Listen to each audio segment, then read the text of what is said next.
കർത്താവിന്റെ പരിശുദ്ധമായ നാമം വാഴ്ത്തപ്പെടുമാറാകട്ടെ. ദൈവജന പഠനത്തിനായി സൂം പ്ലാറ്റ്ഫോമിൽ വന്നിരിക്കുന്ന കർത്താവിന്റെ വിലപ്പെട്ട ദാസന്മാർ, മാതാപിതാക്കൾ, സഹോദരന്മാർ എല്ലാവരെയും യേശുക്രിസ്തുവിന്റെ നാമത്തിൽ ഹൃദയാംഗമായി സ്വാഗതം ചെയ്തുകൊള്ളുന്നു.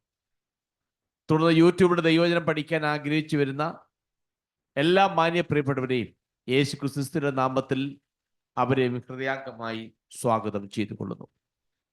നമ്മുടെ എഹെസ്കേൽ പുസ്തകം 24 അധ്യായമാണ് പഠിച്ചുകൊണ്ടിരിക്കുന്നത്. നമുക്കുള്ള പ്രാർത്ഥനയോടെ ഒരുക്കത്തോടുകൂടെ നമുക്ക് ദൈവവചനത്തിന് മുമ്പാകെ നമുക്കായിരിക്കാം. 24 അധ്യായം ആരംഭിക്കുമ്പോൾ തന്നെ ഒരു വർഷവും മാസവും തീയതിയും പറഞ്ഞിട്ട് എഹെസ്കേലിനോട് പറയുന്നു, നീ അത് കുറിച്ചു വെക്കണം എന്ന് പറഞ്ഞുകൊണ്ടാണ് 24 അധ്യായം ആരംഭിക്കുന്നത്. 24 അധ്യായം ആരംഭിക്കുന്നത് 9-ാം വർഷം 10-ാം മാസം 10-ാം തീയതി എന്ന് പറഞ്ഞ ഒരു ഡേറ്റോടുകൂടി ആരംഭിക്കുന്നത്. എന്നിട്ട് പറയുന്നുണ്ട്, ആ തീയതി ഇന്നത്തെ തീയതി തന്നെ എന്ന് എടുത്ത് പറഞ്ഞിട്ട് പറയുന്നു, നീ അത് കുറിച്ചു വെക്കണം. എന്തെന്നാൽ യഹോവയായ ദൈവം എഹെസ്കേലിനോട് പറയുന്ന ഈ സന്ദർഭത്തിൽ തന്നെ കഴിഞ്ഞ 23 അധ്യായങ്ങളിൽ നിരന്തരമായി യഹോവയായ ദൈവം പറഞ്ഞുകൊണ്ടിരുന്ന യെരൂശലേമിന് വരാൻ പോകുന്ന നാശത്തെക്കുറിച്ച് പറഞ്ഞുകൊണ്ടിരുന്നു. അതിന്റെ പൂർത്തീകരണത്തിലേക്ക് നീങ്ങി. 23 കഴിഞ്ഞു. 24-ാം അധ്യായത്തിൽ കയറിയപ്പോൾ യഹോവയായ ദൈവം എഹെസ്കേലിനോട് പറഞ്ഞുകൊണ്ടിരിക്കുമ്പോൾ തന്നെ ബാബിലോൺ സൈന്യവും അതിനോട് ചേർന്നുള്ള സൈന്യം കൂടെ വന്നിട്ട് യെരൂശലേമിനെ ഉപരോധം ഏർപ്പെടുത്തി അതിന് ചുറ്റും വളഞ്ഞു. ഇത് രാജാക്കന്മാരുടെ പുസ്തകത്തിലും ജെരമ്യാവിന്റെ പുസ്തകത്തിലും ഈ ഡേറ്റും കാര്യമെല്ലാം വളരെ വ്യക്തമായി രേഖപ്പെടുത്തിയിട്ടുണ്ട്. നമ്മൾ കഴിഞ്ഞ ആഴ്ച ഭാഗം വായിച്ചത്. ആ ഭാഗങ്ങളിലും ഇതേ വർഷം, ഇതേ മാസം, ഇതേ തീയതി ബാബിലോൺ സൈന്യം വന്ന് യെരൂശലേമിനെ വളഞ്ഞ് ഉപരോധം ഏർപ്പെടുത്തി എന്ന് പറയുന്നുണ്ട്. അപ്പൊ യഹോവയായ ദൈവം പറഞ്ഞു, നീ ഇത് കുറിച്ചു വെക്കണം. കാരണം ഒരു വലിയ മാറ്റം സംഭവിക്കാൻ പോവുകയാണ്. ഇതെന്നും ഓർത്തിരിക്കാൻ പോകുന്ന ഒരു പ്രത്യേക കാര്യമാണിത്. ഇനി 20-ാം അധ്യായത്തിലേക്ക് വരുമ്പോൾ അവിടെ 7-ാം ആണ്ട് 5-ാം മാസം 10-ാം തീയതി എന്ന് പറയുന്നു. അത് യഹോവയായ ദൈവം ഇവർക്ക് വരാൻ ന്യായവിധിയെ കുറിച്ച് പറയുന്ന ദിവസങ്ങളാണ്. അപ്പൊ 7-ാം ആണ്ട് അവിടെ യഹോവയായ ദൈവം അങ്ങോട്ട് പറയുന്നു. ഇവിടെ 9-ാം ആണ്ടിൽ ആ പറഞ്ഞതുപോലെ തന്നെ ബാബിലോൺ സൈന്യം യെരൂശലേമിന് ചുറ്റും വളഞ്ഞു കഴിഞ്ഞു. ഏകദേശം 2.5 വർഷം യഹോവയായ ദൈവം ഇസ്രായേൽ ജനത്തിന് കൊടുത്തു.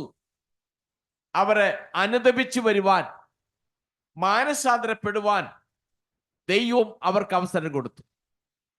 എന്നാൽ അതിന് അവർ മാനസാന്തരപ്പെട്ട് പകരം കേൾക്കുന്തോറും ദൈവത്തിന് വിരോധമായി പാപം ചെയ്തുകൊണ്ടേയിരുന്നു. അതുകൊണ്ട് ദൈവിക ന്യായവിധി 9-ാം വർഷം 9-ാം ആണ്ടിൽ സംഭവിക്കുന്നു. പിന്നെ നമ്മൾ കണ്ടത് പട്ടണത്തെ ഒരു കുട്ടകത്തോട് സാമ്യപ്പെടുത്തി പറയുന്നു. ആ കുട്ടകം, അതിനകത്ത് വിവിധ തരത്തിലുള്ള മാംസ കഷണങ്ങൾ ഇട്ടിട്ട് വെള്ളമൊഴിച്ച് തീയുടെ മുകളിൽ വെക്കണം. നമ്മൾ ഇതിനു മുമ്പ് എഹെസ്കേലിന്റെ പുസ്തകം 11-ാം അധ്യായത്തിലും നമ്മൾ കണ്ടായിരുന്നു. യെരൂശലേമിനെ കുട്ടകത്തോട് സാമ്യപ്പെടുത്തി അവിടുത്തെ ജനങ്ങളെ അതിൻ്റെ അകത്ത് കിടക്കുന്ന മാംസങ്ങളോട് സാമ്യപ്പെടുത്തി 11-ാം അധ്യായത്തിൽ പറയുന്നുണ്ട്. അത് തന്നെയാണ് ഇവിടെ പറയുന്നത്.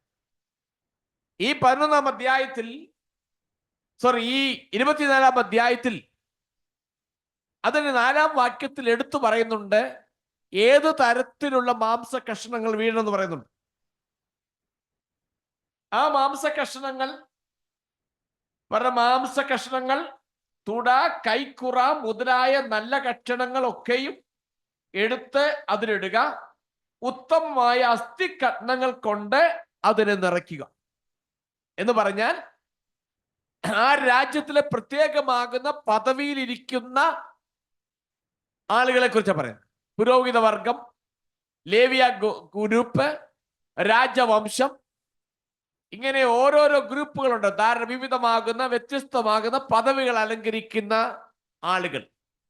അവരെയാണ് അതിൻ്റെ അകത്ത് പറഞ്ഞിരിക്കുന്ന മാംസ കഷണത്തോട് സാമ്യപ്പെടുത്തി പറയുന്നത്. ഈ കുട്ടകത്തിനടിയിൽ വിറകുണ്ട്, അതിനോട് ചേർന്ന് അസ്ഥി കഷണവും വെക്കുന്നുണ്ട്. അത് യെരൂശലേമിലെ സാധാരണ ജനങ്ങളാണ്. ഇപ്പൊ ഈ നിലയിൽ ഒരു കുട്ടകത്തെ സാമ്യപ്പെടുത്തി പറഞ്ഞിട്ടുണ്ട്. എന്നിട്ട് ആ കുട്ടകത്തിനകത്ത് ക്ലാവ് കയറി പിടിച്ചിട്ടുണ്ട്, കറ. അതെന്തെല്ലാം നോക്കിയാലും അത് വെടിപ്പാക്കാൻ കഴിയുന്നില്ല എന്നാണ് നമ്മൾ പറഞ്ഞു നിർത്തിയത്. രണ്ടാമത് കണ്ടത്, അടുത്ത് നമ്മൾ കണ്ടത്, ഈ കുട്ടകത്തിനകത്തു നിന്നും ചിലതിനെ കണ്ണം കണ്ണമായി പുറത്തെടുക്കുക എന്ന് 6-ാം വാക്യത്തിന്റെ അവസാന ഭാഗം പറയുന്നുണ്ട്. കണ്ണമായി പുറത്തെടുക്കുക ചിലതിനെ. അത് എന്തിനെ കാണിക്കുന്നു ചോദിച്ചാൽ, ഈ എരിഞ്ഞുകൊണ്ടിരിക്കുന്ന, ഈ ഉപരോധം ഏർപ്പെടുത്തിയിരിക്കുന്ന, കത്തി നശിക്കാൻ പോകുന്ന യെരൂശലേമിൽ നിന്നും രക്ഷപ്പെട്ടു വരുന്ന ഒരു കൊച്ചു ഗ്രൂപ്പ്, പ്രവാസത്തിൽ പോയവർ, അവരെയാണത് കാണിക്കുന്നത്. നമുക്കറിയാം, സക്കറിയാവിന്റെ പുസ്തകത്തിൽ സാത്താൻ മഹാപുരോഹിതനായ യോശുവയുടെ വസ്ത്രം മുഷിഞ്ഞിരിക്കുന്നു എന്ന് കുറ്റപ്പെടുത്തുമ്പോൾ യഹോവയായ ദൈവം പറയുന്നു, ഇവ തീയിൽ നിന്ന് വലിച്ചെടുക്കപ്പെട്ട കൊള്ളിയാണെന്ന് പറയുന്നു. അങ്ങനെയെങ്കിൽ ഈ വെന്ത് ആ അവസ്ഥയിലേക്ക് പോകേണ്ടതിൽ നിന്നും അതിൻ്റെ അകത്തുനിന്നും ചില കഷ്ണങ്ങളെ പറക്കിയെടുത്ത് മാറ്റുകയാണ്.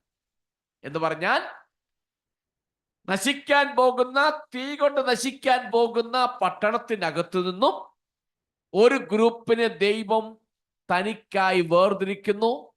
അവരാണ് പ്രവാസത്തിലേക്ക് പോയവർ എന്ന് നമുക്ക് മനസ്സിലാക്കാൻ കഴിയും. അവിടെ രക്തം പാറമേലൊഴിക്ക് ചൊരിഞ്ഞതുപോലെ ഇരിക്കുന്നു എന്ന് പറയുന്നുണ്ട്. കാരണം മണ്ണിൽ രക്തം വീണാൽ അത് എന്നേക്കുമായി അത് മൂടി അത് തകർന്നു പോകും, അതിനെ കാണാക്കത്തില്ല. പാറമേൽ വീഴുന്നത് എന്ന് കാണാം. അത് അപ്പോൾ എന്നും ഓർക്കുന്ന നിലയിൽ, എന്നും കാണുന്ന നിലയിൽ, അവര് പാപം മൂടി മറയ്ക്കാൻ കഴിയാത്ത നിലയിൽ, ഒന്നുകൂടി പറഞ്ഞാൽ, അത് ദൈവത്തോടെ പ്രതികാരത്തിനായി നിലവിളിക്കുന്ന രക്തമായിട്ട് കാണുവാൻ കഴിയും. പ്രതികാരത്തിനായി നിലവിളിക്കുന്ന രക്തം. കാരണം ഒരുപാട് പാവങ്ങളെയും അഗതികളെയും പരദേശികളെയും വിധവന്മാരെയും ഒക്കെ അവർ ഉപദ്രവിച്ചു കൊന്നു. സ്വന്തം കുഞ്ഞുങ്ങളെ പോലെ അവർ കൊന്നുകളഞ്ഞു. അതുകൊണ്ട് ആ രക്തം ഇന്നും ഒരു വലിയ നിലവിളിയായി, പ്രതികാരത്തിന് നിലവിളിയായി ആ ഭൂമിയിൽ ഉള്ളതായിട്ടാണ് കാണിക്കുന്നത്. ഇത്രയുമാണ് നമ്മൾ പഠിച്ചത് കഴിഞ്ഞ ആഴ്ച. നമുക്ക് നേരെ 9 മുതൽ 14 വാക്യങ്ങൾ നമുക്കിന്ന് വായിക്കാം. യെഹെസ്കേൽ പുസ്തകം 24-ാം അധ്യായത്തിന്റെ 9 മുതൽ 14 വാക്യങ്ങൾ. യെഹെസ്കേൽ ചാപ്റ്റർ 24 വേഴ്സസ് 9 to 14. അതുകൊണ്ട് യഹോവയായ കർത്താവ് ഇപ്രകാരം അരുളി ചെയ്യുന്നു, രക്തപാതകങ്ങളുടെ നഗരത്തിന് അയ്യോ കഷ്ടം. ഞാൻ വിറക് കൂമ്പാരം വലുതാക്കും, വിറക് കൂട്ടുക, തീ കത്തിക്ക, മാംസം വേകട്ടെ, ചാറ് കുറുകട്ടെ, അസ്ഥികൾ വെന്തു പോകട്ടെ. അതിന്റെ താമ്രം കാഞ്ഞ് വെന്തു പോകേണ്ടതിന്, അതിന്റെ കറ അതിൽ ഉരുകേണ്ടതിനും, അതിന്റെ ക്ലാവില്ലാതെയാകേണ്ടതിനും അത് ഒഴിച്ചെടുക്കുക. കനലിന്മേൽ വെക്കുക. അവൾ അധ്വാനം കൊണ്ട് തളർന്നുപോയി. അവളുടെ കനത്ത ക്ലാവ് അവളെ വിട്ടുപോകുന്നില്ല. അവളുടെ ക്ലാവ് തീയാലും വിട്ടുപോകുന്നില്ല. നിന്റെ മലിനമായ ദുർമര്യാദ നിമിത്തം ഞാൻ നിന്നെ ശുദ്ധീകരിച്ചിട്ടും നീ ശുദ്ധമായികയാൽ ഞാൻ എൻ്റെ ക്രോധം നിന്റെ മേൽ തീർക്കുവോളം ഇനി നിന്റെ മലിനത നീങ്ങി നീ ശുദ്ധമായി തീരുകയില്ല. യഹോവയായ ഞാൻ അത് അരുളി ചെയ്തിരിക്കുന്നു, അത് സംഭവിക്കും. ഞാൻ അത് അനുഷ്ഠിക്കും. ഞാൻ പിന്മാറുകയില്ല, ആദരിക്കുകയില്ല, സഹതപിക്കുകയുമില്ല. നിന്റെ നടപ്പിനും ക്രിയകൾക്കും തക്കവണ്ണം അവർ നിന്നെ ന്യായം വിധിക്കുമെന്ന് യഹോവയായ കർത്താവിന്റെ അരുളപ്പാട്. ഈ 9 മുതൽ 14 വരെയുള്ള വാക്യങ്ങൾ യഹോവ യെരൂശലേമിനെ ശിക്ഷിക്കും എന്ന് വ്യക്തമായി പറയുകയാണ്. വിദേശ സൈന്യങ്ങളാകുന്ന ബാബിലോണെയും ബാബിലോണ് ചേർന്ന് നിൽക്കുന്ന സൈനിക ശക്തികളെയും യഹോവയായ ദൈവം ആ ദൗത്യം ഏൽപ്പിച്ചിരിക്കുകയാണ്. ബാബിലോൺകാർ ആ നഗരത്തിലെ ജനങ്ങളെ തുടച്ചു നീക്കും. നഗരത്തിൽ ധാരാളം ആളുകൾ മരിക്കും. ജീവിച്ചിരിക്കുന്നവർ പ്രവാസത്തിലേക്ക് പോകും. ഇതാണ് മൊത്തത്തിൽ നമുക്ക് കാണുവാൻ കഴിയുന്നത്. നമുക്ക് അല്പം വിശകലമായി ആ ഭാഗം പഠിക്കാം. അതിന്റെ 11 മുതൽ 13 വാക്യങ്ങൾ നമുക്ക് ആദ്യം എടുക്കാം. അവിടെ നമുക്ക് കാണുന്നത് പാചകം ചെയ്യുന്ന ഒരു ചെമ്പ് പാത്രത്തെ കാണുന്നേ. കുട്ടകം എന്ന് വേണേൽ വിളിക്കുക, നമ്മുടെ നാടൻ ഭാഷയിൽ പറഞ്ഞ കുട്ടകം. ആ ചെമ്പ് പാത്രം ഉരുകുന്നു. അത് നഗരത്തിന്റെയും യെരൂശലേം നഗരത്തിന്റെയും യെരൂശലേമിലെ ആലയത്തിന്റെയും ഒരു നാശത്തെ ചിത്രീകരിക്കുന്നതാണ് ആ ചെമ്പ് പാത്രം ഉരുകുന്നത്. ജനങ്ങളെ കൊന്നൊടുക്കുകയും ശേഷിക്കുന്നവരെ അടിമത്തത്തിലേക്ക് നയിക്കപ്പെടുകയും ചെയ്യുന്നു. യഹോവയ്ക്ക് ആ നഗരം വൃത്തിയാക്കേണ്ടി വന്നു. ആ 12 മുതൽ 13 വാക്യം വായിച്ച്. 11, 12. 12, 13. കനലിന്മേൽ വെക്കുക, അവൾ അധ്വാനം കൊണ്ട് തളർന്നു പോയി. അവളുടെ കനത്ത ക്ലാവ് അവളെ വിട്ടുപോകുന്നില്ല. അവളുടെ ക്ലാവ് തീയാലും വിട്ടുപോകുന്നില്ല. നിന്റെ മലിനമായ ദുർമര്യാദ നിമിത്തം ഞാൻ നിന്നെ ശുദ്ധീകരിച്ചിട്ടും നീ ശുദ്ധമാകായാൽ ഞാൻ എൻ്റെ ക്രോധം നിന്റെ മേൽ തീർക്കുവോളം ഇനി നിന്റെ മലിനത നീങ്ങി നിശുദ്ധമായി തീരുകയില്ല. ഓക്കെ, ഇവിടെ യഹോവയ്ക്ക് ആ നഗരം വൃത്തിയാക്കേണ്ടി വന്നു, ക്ലീൻ ചെയ്യേണ്ടി വന്നു. അവിടെ പറയുന്നുണ്ട്, എനിക്കിത് വൃത്തിയാക്കാൻ കഴിയുന്നില്ല. ആ രക്തക്കറ കൊണ്ട് ക്ലാവ് കൊണ്ട് നിറഞ്ഞിരിക്കുകയാണ്. അവസാനം പറയുന്നു, ആ പാത്രത്തിലുള്ളതെല്ലാം മാറ്റിയിട്ട് ആ പാത്രം തനിയെ തീയിൽ വയ്ക്കുക. അങ്ങനെ പാത്രം ഉരുകി പോകട്ടെ എന്നാ പറയുന്നു. അപ്പൊ തീയുടെ വലിയ ചൂട് കൊണ്ട് ആ പാത്രം, ആ കലം അല്ലെങ്കിൽ ആ ചെമ്പ് പാത്രം നശിക്കട്ടെ, ഉരുകട്ടെ. നഗരം വീണ്ടും ശുദ്ധീകരിക്കുവാൻ ദൈവം ആഗ്രഹിക്കുന്നുണ്ട്. പക്ഷെങ്കിൽ ഒരു വിധത്തിലും ശുദ്ധീകരിക്കാൻ കഴിയാത്ത നിലയിൽ ഈ പാത്രത്തിന്റെ അകത്ത് രക്തക്കറകൾ കൊണ്ട് ക്ലാവ് പിടിച്ചിരിക്കുകയാണ്, ചെളി കൊണ്ട് നിറഞ്ഞിരിക്കുകയാണ്. ദൈവം പറയുന്നുണ്ട്, ഞാൻ ശുദ്ധീകരിക്കാൻ നോക്കിയിട്ടും അത് ശുദ്ധീകരിക്കപ്പെടുന്നില്ല. അത് പാത്രത്തോടു കൂടെ നശിപ്പിക്കണം എന്ന് പറഞ്ഞാൽ യെരൂശലേമിനെ ഇനി ശുദ്ധീകരിക്കാൻ ഒക്കത്തില്ല. ശുദ്ധീകരിക്കാനുള്ള സമയം കൊടുത്തിട്ടും അവർ മനസ്സിലാകിയാൽ അവർ ശുദ്ധീകരിക്കപ്പെട്ടിട്ടില്ല. ഇന്നും ആ ക്ലാവ് അവിടെ കിടപ്പുണ്ട്, ഇന്നും അവിടെ കിടക്കുന്നു. അതുകൊണ്ട് ഇനി ചെയ്യേണ്ട ഒരു കാര്യം എന്ന് പറയുന്നത് ആ പാത്രത്തോടുകൂടെ തന്നെ അതിനെ നശിപ്പിക്കുക. പാത്രത്തോടുകൂടെ തന്നെ നശിപ്പിക്കുക. അപ്പൊ നഗരം വീണ്ടും ശുദ്ധീകരിക്കാൻ ദൈവം യെരൂശലേമിനെ തീയിട്ട് നശിപ്പിക്കാൻ തീരുമാനിച്ചിരിക്കുക. അങ്ങനെ ദൈവം തന്റെ കോപത്തിന്മേൽ ശമിപ്പിക്കും എന്നാണ് പറയപ്പെടുന്നത്. ഇവിടെ 12-13 വാക്യം വായിച്ചല്ലോ. ദൈവത്തിന് മുൻകാല ശ്രമങ്ങളെ അവിടെ കാണുന്നുണ്ട്. കാരണം ജനങ്ങളിലേക്ക് ഒരു പാപബോധം, ഒരു മാനസാന്തരം കൊണ്ടുവരുവാൻ, ഏത് വിധത്തിലും പശ്ചാത്താപത്തിലേക്ക് നയിക്കുവാൻ ദൈവം ശ്രമിക്കുന്നതായി നമുക്ക് കാണാൻ കഴിയുന്നുണ്ട്. അതാ എടുത്തു പറയുന്നത്, നിന്റെ ദുർമര്യാദ നിമിത്തം ഞാൻ നിന്നെ ശുദ്ധീകരിച്ചിട്ടും നിശുദ്ധമാകായികയാൽ ഞാൻ എന്റെ ക്രോധം നിന്റെ മേൽ വരുത്തും.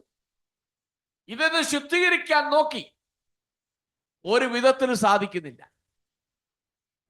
അവരെ പല വിധത്തിൽ നോക്കി, പ്രവാചകന്മാരിലൂടെ നോക്കി, പല നിലകളിൽ കൊച്ചു കൊച്ചു അടികൾ കൊടുത്ത് നോക്കി, എന്നിട്ട് അവർക്ക് മാനസാന്തരപ്പെടുവാൻ സാധ്യമല്ലാത്തത് കൊണ്ട് യഹോവയായ ദൈവം അവരെ നശിപ്പിക്കുവാൻ തീരുമാനിക്കുന്നതായിട്ടാണ് നമുക്ക് കാണാൻ കഴിയുന്നത്.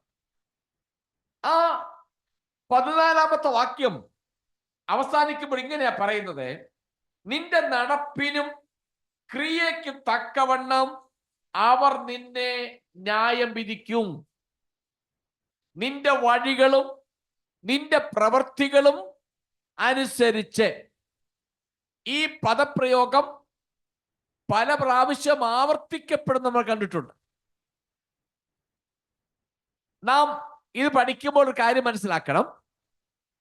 സീനായി മലയിൽ വെച്ച് ദൈവം മോശ മുഖാന്തരം ജനത്തിന് പ്രമാണങ്ങൾ കൊടുത്തു. ദൈവം ജനവുമായിട്ട് ഉടമ്പടി ചെയ്തു.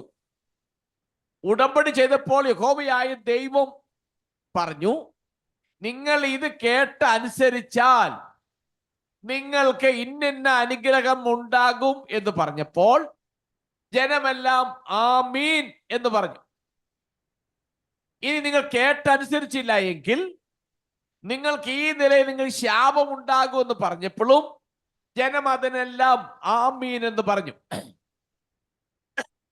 അവരുടെ പിതാക്കന്മാർ ആ കേട്ട വചനത്തിന്റെ മേൽ അവർ ആമീൻ എന്ന് പറഞ്ഞു. അവർ അനുസരിച്ചാൽ അവർക്കത് അനുഗ്രഹവും, അനുസരിച്ചില്ല എങ്കിൽ അത് അവർക്ക് ശാപവുമായിരിക്കുമെന്ന് സിയോൻ അവർക്ക് സീനായി മലയിൽ വെച്ച് ചെയ്ത ഉടമ്പടിയിലുണ്ട്.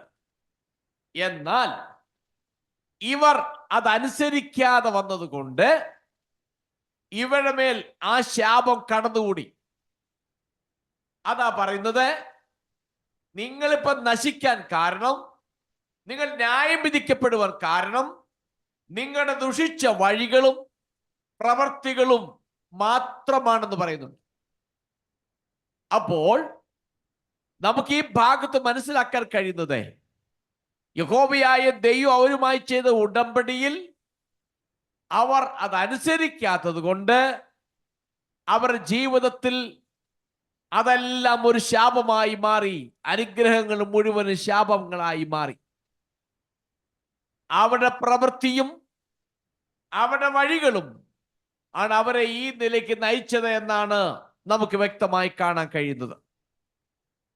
യഹോവയായ ദൈവം അവർക്ക് മാനസാന്തരപ്പെടുവാൻ അവസരം കൊടുത്തിട്ടും അവർ പിന്നെയും തെറ്റുകൾ ചെയ്തുകൊണ്ടിരുന്നു. നമുക്ക് യെരമ്യാവിന്റെ പുസ്തകം 44-ാം അധ്യായത്തിന്റെ 16 മുതലുള്ള വാക്യങ്ങൾ ഒന്ന് വായിക്കാം. Jeremiah chapter 44 versus 16. നീ യഹോവയുടെ നാമത്തിൽ ഞങ്ങളോട് പറഞ്ഞിരിക്കുന്ന വചനം സംബന്ധിച്ച് ഞങ്ങൾ നിന്നെ കൂട്ടാക്കുകയില്ല.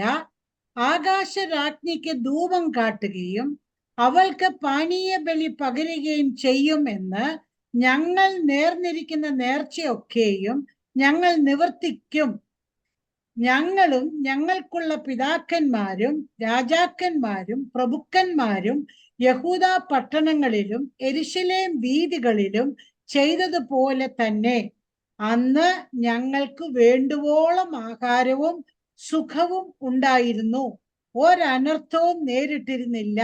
എന്നാൽ ഞങ്ങൾ ആകാശരാജ്ഞിക്ക് ധൂപം കാട്ടുന്നതും പാനീയ ബലി പകരുന്നതും നിർത്തിയത് മുതൽ ഞങ്ങൾക്കെല്ലാം ബുദ്ധിമുട്ട് തന്നെ. ഞങ്ങൾ വാൾ കൊണ്ടും ക്ഷാമം കൊണ്ടും മുടിയുന്നു.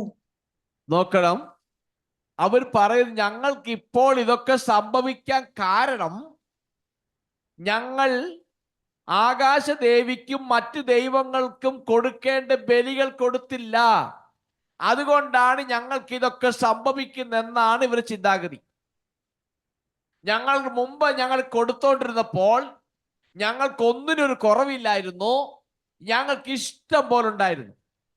എന്നാൽ ഞങ്ങൾ നിർത്തിയത് കൊണ്ടാണ് ഞങ്ങൾക്ക് ഈ അനർത്ഥങ്ങളൊക്കെ ഭവിക്കുന്നെന്നാണ് അവർ ചിന്താഗതി. ഇത്രയുമായിട്ടും പ്രവാചകന്മാർ ഒന്നടങ്കം മുൻപോട്ട് വന്ന് പ്രവചിച്ച് പറഞ്ഞിട്ടും അവർ ചിന്താഗതി ഇപ്പോഴും എന്താണ് ചോദിച്ചാൽ, ഞങ്ങൾ ഈ അനർത്ഥമൊക്കെ അനുഭവിക്കാൻ കാരണം ഞങ്ങൾ ആകാശരാജ്ഞിക്ക് മറ്റുള്ള ദൈവങ്ങൾക്ക് ബലി അർപ്പിച്ചില്ല എന്നാണ് അവർ വിശ്വസിക്കുകയും അവർ പറയുകയും ചെയ്യുന്നത്. അതാണ് 18-ാമത്തെ വാക്യത്തിൽ ഇപ്പൊ നമ്മൾ വായിച്ച 18-ാം വാക്യം എടുത്തു പറയുന്നുണ്ടത്. ഇത്രയും സംഭവിച്ചിട്ടും അന്യ ദൈവങ്ങൾക്ക് ചെയ്തിരുന്ന കാര്യങ്ങൾ നിർത്തിയത് കൊണ്ടാണ് ഇതെല്ലാം സംഭവിച്ചതെന്ന് അവർ വ്യക്തമായി പറയുന്നു. നമുക്കിനിയും ലേവ്യ പുസ്തകത്തിലേക്ക് ഇന്ന് പോകാം. ലേവ്യ പുസ്തകം 22-ാം അധ്യായത്തിന്റെ 32-ാമത്തെ വാക്യം ഒന്ന് വായിച്ചേ. Leviticus chapter 22 verse 32. എന്റെ വിശുദ്ധ നാമത്തെ നിങ്ങൾ അശുദ്ധമാക്കരുത്. ഇസ്രായേൽ മക്കളുടെ ഇടയിൽ ഞാൻ ശുദ്ധീകരിക്കപ്പെടണം. ഞാൻ നിങ്ങളെ ശുദ്ധീകരിക്കുന്ന യഹോവയാകുന്നു. ഓക്കെ, അവിടെ പറയുന്നത് ഒന്നും വായിച്ചേ ഒന്ന്. എന്റെ വിശുദ്ധ നാമത്തെ നിങ്ങൾ അശുദ്ധമാക്കരുത്. എന്റെ വിശുദ്ധ നാമത്തെ നിങ്ങൾ അശുദ്ധമാക്കരുതേ. ഇസ്രായേൽ മക്കളുടെ ഇടയിൽ ഞാൻ ശുദ്ധീകരിക്കപ്പെടണം. ഞാൻ ശുദ്ധീകരിക്കപ്പെടണം. അടുത്തേ, ഞാൻ നിങ്ങളെ ശുദ്ധീകരിക്കുന്ന യഹോവയാകുന്നു. നോക്കണം, ഇവിടെ പറഞ്ഞു ഞാൻ നിങ്ങളെ ശുദ്ധീകരിക്കുന്ന യഹോവയാകുന്നു. എന്റെ നാമം നിങ്ങളുടെ ഇടയിൽ ശുദ്ധീകരിക്കപ്പെടണം. ഞാൻ നിങ്ങളെ ശുദ്ധീകരിക്കുന്ന ദൈവമാണെന്ന് ദൈവം അവരോട് പറയുമ്പോൾ അവർ ദൈവസന്നിധി പോയി ശുദ്ധീകരിക്കപ്പെട്ടാൽ മതിയായിരുന്നു. അവർ ദൈവത്തോട് പ്രാർത്ഥിച്ചാൽ മതിയായിരുന്നു, ദൈവമേ നീ ഞങ്ങളെ ഒന്ന് ശുദ്ധീകരിക്കണമേ എന്ന് പ്രാർത്ഥിച്ചാൽ മതിയായിരുന്നു. കാരണം യഹോവയെ ദൈവം പറഞ്ഞു ഞാൻ നിങ്ങളെ ശുദ്ധീകരിക്കുന്ന ദൈവമാണ്. ഇത് മോശ മുഖാന്തരം കൊടുത്ത പ്രമാണമാ. അപ്പോൾ ആ നിലയിൽ ജനം ദൈവത്തിന്റെ അടുക്കൽ വന്നിരുന്നു എങ്കിൽ അവർ ശുദ്ധീകരിക്കപ്പെടുകയും ഈ വലിയ ന്യായവിധിയിൽ നിന്നും അവർ രക്ഷപ്പെടുകയും ചെയ്യുമായിരുന്നു. അപ്പോൾ അവർ സ്വയമേ ദൈവത്താൽ വിശുദ്ധീകരിക്കപ്പെടുവാൻ അവർ സ്വയമായി ഏൽപ്പിക്കപ്പെട്ടു കൊടുത്തില്ല. ജനം വിശുദ്ധമാകുവാൻ അവർ ആഗ്രഹിച്ചില്ല. തങ്ങളുടെ ഇഷ്ടത്തിന് വിരുദ്ധമായി ദൈവം പ്രവർത്തിക്കുന്നെന്ന് ചിന്തിച്ചിട്ട് തങ്ങളുടെ നിരൂപണ പ്രകാരം തങ്ങളുടെ ഇഷ്ടപ്രകാരം തങ്ങൾ ജീവിച്ചു. എന്നാൽ ദൈവസന്നിധി പോയി അവർ വിശുദ്ധീകരിക്കപ്പെടണമെന്ന് അവർ ആഗ്രഹിച്ചില്ല. ഇത് ജനത്തിന്റെ വലിയൊരു തെറ്റായ ഭാഗമാണിത്. നമുക്ക് ഈ ഭാഗത്ത് മനസ്സിലാക്കാനുള്ളത് ഒന്ന് രണ്ട് കാര്യങ്ങളുണ്ട്. ഒന്ന്, ദൈവം നമുക്ക് അരികിലുള്ളപ്പോൾ നാം അവനെ അന്വേഷിക്കണം, നാം അവന്റെ അരികിൽ ചെല്ലണം. ദൈവത്തോട് അടുത്ത് ചെല്ലുവീൻ, അവൻ നമ്മളോടും അടുത്തു വരും. നാം ഒരു ബന്ധത്തിൽ ജീവിച്ചാൽ, നമ്മൾ ദൈവമായിട്ട് അടുത്ത ബന്ധത്തിൽ ജീവിച്ചാൽ ഈ തെറ്റുകളിൽ നിന്നൊക്കെ ഒരു വിടുതൽ പ്രാപിച്ച് യാത്ര ചെയ്യുവാൻ നമുക്കിടയാക്കും. അല്ല, നമ്മുടെ സ്വന്തം താല്പര്യപ്രകാരം സ്വന്തം ജ്ഞാനത്തിലൂടെ പോവുകയാണെങ്കിൽ നമ്മൾ പരാജയപ്പെടും എന്ന് വ്യക്തമായ കാര്യമുണ്ട്. അതാണ് ഈ ഭാഗത്തുനിന്നും നമുക്ക് മനസ്സിലാക്കാൻ കഴിയുന്നത്. ഇനി നമുക്ക് 15 മുതൽ വാക്യങ്ങളിലേക്ക് പോകാം. 15 മുതൽ 25 വരെ വാക്യങ്ങൾ ഒന്ന് വായിച്ചു. യഹോവയുടെ അരുളപ്പാട് എനിക്കുണ്ടായത് എന്തെന്നാൽ, മനുഷ്യപുത്ര, ഞാൻ നിന്റെ കണ്ണിന്റെ ആനന്ദമായവളെ ഒരേ അടിയാൽ നിങ്കിൽ നിന്ന് എടുത്തു കളയും. നീ വിലപിക്കുകയോ കരയുകയോ കണ്ണുനീർ വാർക്കുകയോ ചെയ്യരുത്. നീ മൗനമായി നെടുവീർപ്പിട്ട് കൊള്ളുക. മൃദല വിലാപം കഴിക്കരുത്. തലയ്ക്ക് തലപ്പാവ് കെട്ടി കാലിന് ചെരുപ്പിടുക. അധരം മൂടരുത്. മറ്റുള്ളവർ കൊടുത്തയക്കുന്ന അപ്പം തിന്നുകയും അരുത്. അങ്ങനെ ഞാൻ രാവിലെ ജനത്തോട് സംസാരിച്ചു. വൈകുന്നേരത്ത് എന്റെ ഭാര്യ മരിച്ചു. എന്നോട് കൽപ്പിച്ചതുപോലെ ഞാൻ പിറ്റേ രാവിലെ ചെയ്തു. അപ്പോൾ ജനം എന്നോട്, നീ ഈ ചെയ്യുന്നതിന്റെ അർത്ഥം എന്ത്? ഞങ്ങൾക്ക് പറഞ്ഞു തരികയില്ലയോ എന്ന് ചോദിച്ചു. അതിന് ഞാൻ അവരോട് ഉത്തരം പറഞ്ഞത്, യഹോവയുടെ അരുളപ്പാട് എനിക്കുണ്ടായത് എന്തെന്നാൽ, നീ ഇസ്രായേൽ ഗൃഹത്തോട് പറയേണ്ടത്, യഹോവയായ കർത്താവ് ഇപ്രകാരം അരുളി ചെയ്യുന്നു, നിങ്ങൾ ഗർവിക്കുന്ന ശരണവും നിങ്ങളുടെ കണ്ണിന്റെ ആനന്ദവും നിങ്ങളുടെ ഹൃദയത്തിന്റെ വാഞ്ചയുമായിരിക്കുന്ന എന്റെ വിശുദ്ധ മന്ദിരത്തെ ഞാൻ അശുദ്ധമാക്കും. നിങ്ങൾ വിട്ടേച്ചു പോകുന്ന നിങ്ങളുടെ പുത്രന്മാരും പുത്രിമാരും വാൾ കൊണ്ട് വീഴും. ഞാൻ ചെയ്തതുപോലെ നിങ്ങളും അന്ന് ചെയ്യും. നിങ്ങൾ അധരം മൂടാതെയും മറ്റുള്ളവർ കൊടുത്തയക്കുന്ന അപ്പം തിന്നാതെയും ഇരിക്കും. നിങ്ങളുടെ തലപ്പാവ് തലയിലും ചെരുപ്പ് കാലിലും ഇരിക്കും. നിങ്ങൾ വിലപിക്കുകയോ കരയുകയോ ചെയ്യാതെ നിങ്ങളുടെ അകൃത്യങ്ങളിൽ തന്നെ ക്ഷയിച്ച് തമ്മിൽ തമ്മിൽ നോക്കി ഞരങ്ങും. ഇങ്ങനെ യെഹെസ്കേൽ നിങ്ങൾക്ക് ഒരടയാളമായിരിക്കും. അവൻ ചെയ്തതുപോലൊക്കെയും നിങ്ങളും ചെയ്യും. അത് സംഭവിക്കുമ്പോൾ ഞാൻ യഹോവയായ കർത്താവെന്ന് നിങ്ങൾ അറിയും. ഓക്കെ, ഇത് വലിയൊരു പാസേജാണ്. ഇത് ഇതുവരെ ഉണ്ടായത് വ്യത്യസ്തമാക്കുന്ന ഒരു അനുഭവമാണിത്. ഇതുവരെ യെഹെസ്കേൽ പല ദൃഷ്ടാന്തങ്ങളിലൂടെ ജനത്തോട് ദൂത് അറിയിച്ചു കൊണ്ടിരുന്നു. അത് ജീവിതത്തിൽ നിന്നല്ല, അത് തന്നെ മാത്രം ബാധിക്കുന്ന വിഷയങ്ങളായിരുന്നു. ഇപ്പോൾ അടുത്തൊരു ദൃഷ്ടാന്തം ജനത്തെ അറിയിക്കാൻ വേണ്ടി തന്റെ സ്വന്തം ഭാര്യ നഷ്ടപ്പെടുന്ന ഒരു അനുഭവമാണിത്. ആ 16-ാമത്തെ വാക്യത്തിൽ യഹോവയായ ദൈവം യെഹെസ്കേലിന് പറയുന്നു, യെഹെസ്കേലിന്റെ ഭാര്യയെക്കുറിച്ച് പറയുന്നൊരു ഭാഗമുണ്ട്. അത് വളരെ ആഴത്തിൽ സന്തോഷവും വളരെ മതിപ്പും ഉണ്ടാക്കുന്ന ഒരു ഭാഗമാണ്. ഞാൻ നിന്റെ കണ്ണിന് ആനന്ദമായവളെ ഒരേ അടിയാൽ നിന്നിൽ നിന്ന് എടുത്തു കളയും. ആഴത്തിൽ വേദന ഉണ്ടാക്കുന്നൊരു ഭാഗമാണ്. ഒരു വ്യക്തിക്ക് നേരിടേണ്ടി വരുന്ന ഏറ്റവും പ്രയാസമേറിയ നഷ്ടങ്ങൾ പലതുണ്ട്. ജീവിതത്തിൽ ഒരിക്കലും ആഗ്രഹിക്കാത്ത നിലയിൽ പലപ്പോഴും ചില ആളുകൾ നമ്മളിൽ നിന്നും വേർപെട്ടു പോകും, നഷ്ടപ്പെട്ടു പോകും. അതിലൊന്നാണ് കൂട്ടാളിയുടെ വേർപാട്. അപ്പോൾ യെഹെസ്കേലിന്റെ ഭാര്യയുടെ മരണം യഹോവ യെഹെസ്കേലിനെ അറിയിക്കുന്നു.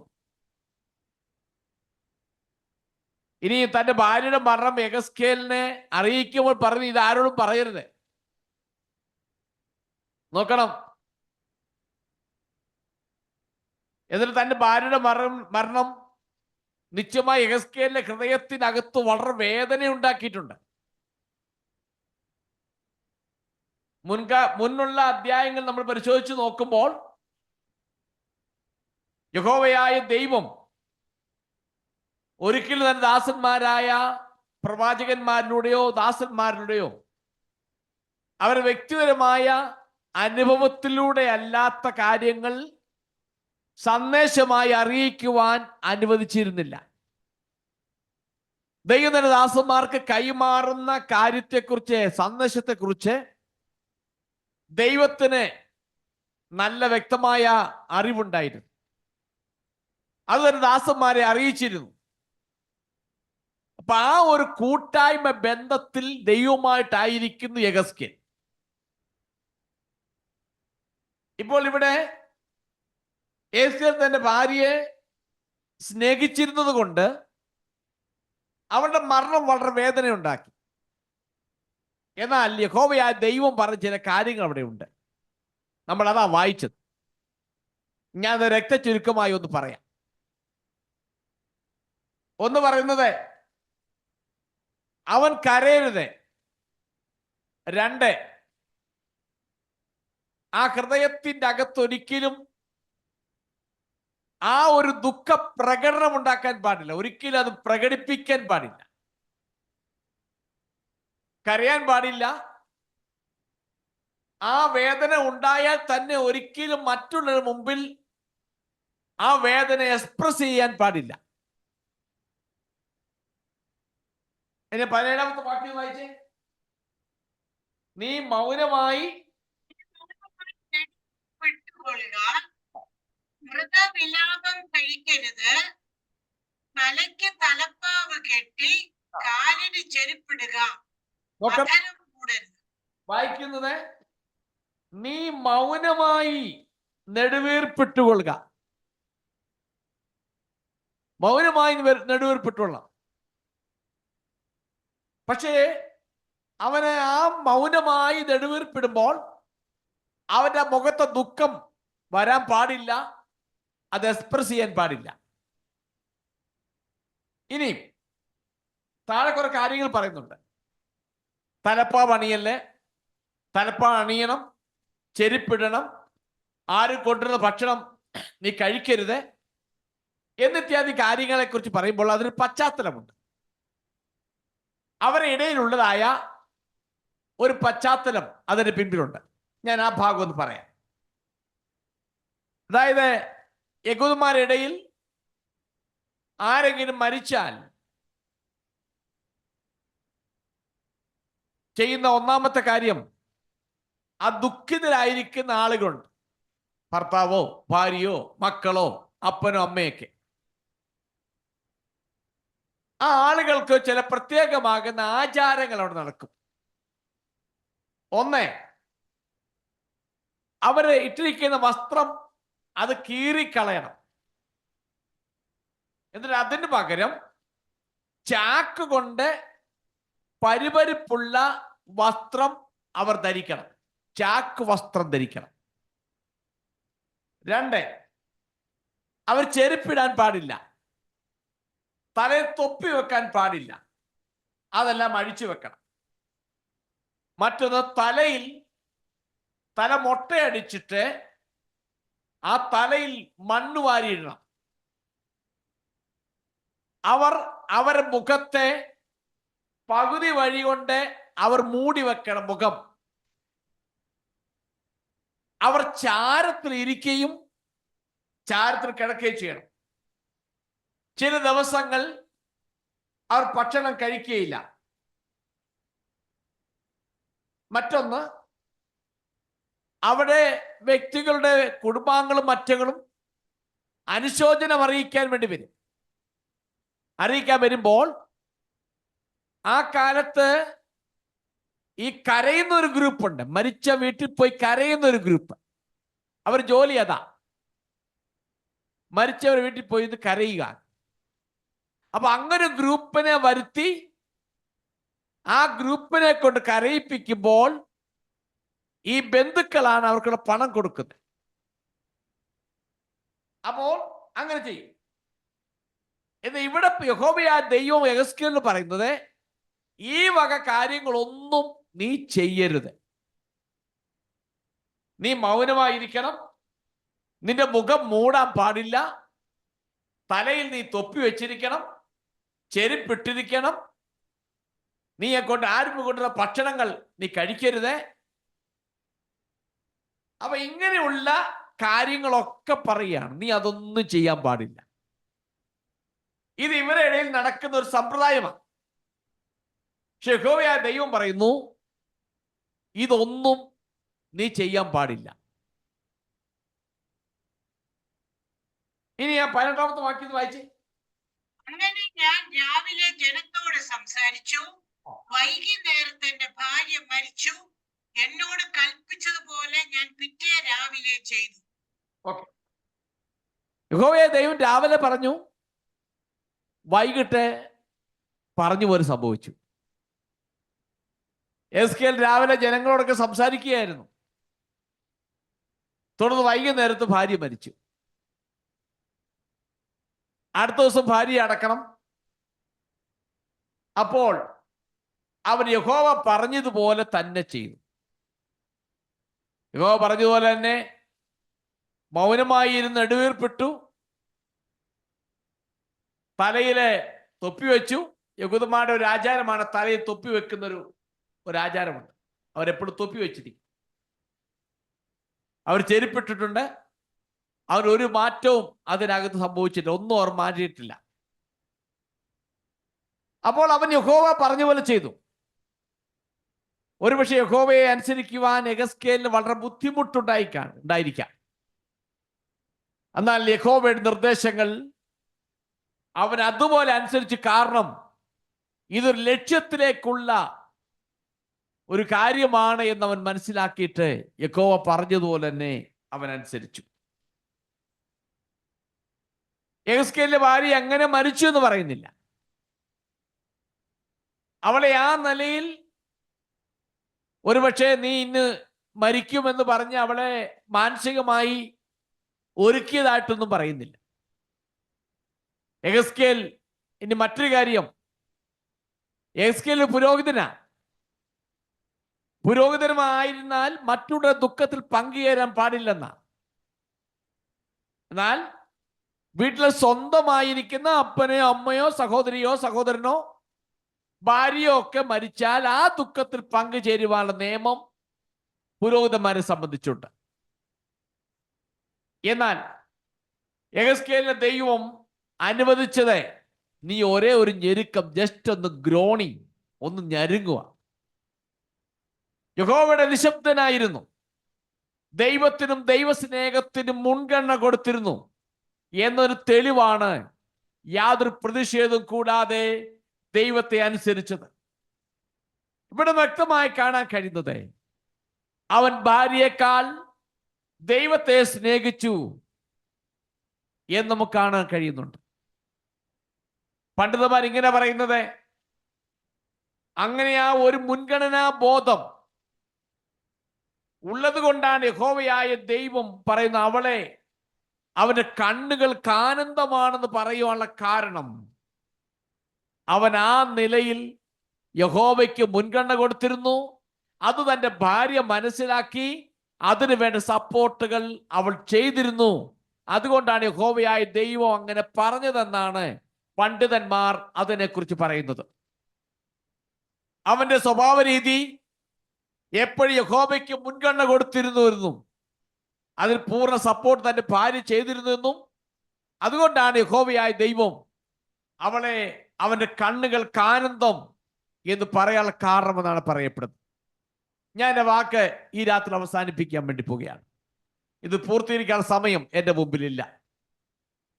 നാം മനസ്സിലാക്കേണ്ട കാര്യം, ഒന്ന്, ദൈവത്തിന്റെ സമയങ്ങൾ ദൈവത്തിന്റെ ദാനമാണ് മനസ്സിലാക്കി നമ്മളെ തന്നെ ശുദ്ധീകരിക്കാൻ ഏൽപ്പിച്ചു കൊടുത്ത് ദൈവഹിതപ്രകാരം നമ്മൾ ജീവിക്കുവാൻ നമ്മൾ തയ്യാറാകണം. രണ്ട്, ദൈവം എന്തു പറയുന്നുവോ നാം അത് ചോദ്യം ചെയ്യാതെ അനുസരിക്കുവാൻ നമ്മൾ ബാധ്യസ്ഥരാണ്. അങ്ങനെ നാം ചെയ്യുമ്പോൾ അതിന് പിൻപിൽ വരുന്ന കാര്യങ്ങളൊക്കെ നമ്മുടെ ദൈവം നോക്കി കാര്യങ്ങൾ ക്രമീകരിച്ചോളും. അതിന് പിൻപിൽ എന്ത് സംഭവിക്കും എന്നുള്ളതല്ല, ദൈവമാണ് പറഞ്ഞതെങ്കിൽ ദൈവം കാര്യം ഏറ്റെടുത്ത് നന്നായി ചെയ്തു കൊള്ളും. അതുകൊണ്ട് ദൈവത്തിന്റെ വാക്കുകൾക്ക് ചെവി കൊടുക്കുക. അവൻ പറയുന്ന അതുപോലെ അനുസരിച്ചാൽ, അബ്രഹാം അതനുസരിച്ചു, അവനെ നീതിയായി കണക്കിട്ടു. അബ്രഹാം ചോദ്യം ചെയ്തില്ല ദൈവത്തോടെ. ആ പിതാക്കന്മാരാരും ചോദ്യം ചെയ്തില്ല ദൈവത്തോടെ. നമ്മുടെ പൂർവ്വപിതാക്കന്മാരാരും ദൈവത്തോട് ചോദ്യം ചെയ്തില്ല. ദൈവം പറഞ്ഞത് അതുപോലെ അനുസരിച്ചു. അതിന് യാതൊരു മാറ്റവും അവർ വരുത്തിയില്ല. നമ്മുടെ ജീവിതത്തിലും ദൈവം പറയുന്നത് എന്തോ അത് മനസ്സിലാക്കി അതിനെ നമ്മെ തന്നെ സമർപ്പിച്ച് അനുസരിച്ച് ജീവിക്കുവാൻ ദൈവത്തിന് ആത്മാവിനെ സഹായിക്കണമെന്ന് പറഞ്ഞുകൊണ്ട് എൻ്റെ വാക്കുകൾ അവസാനിപ്പിക്കുന്നു. ദൈവം നിങ്ങളെല്ലാവരെയും രാത്രി അനുഗ്രഹിക്കുമാറാകട്ടെ.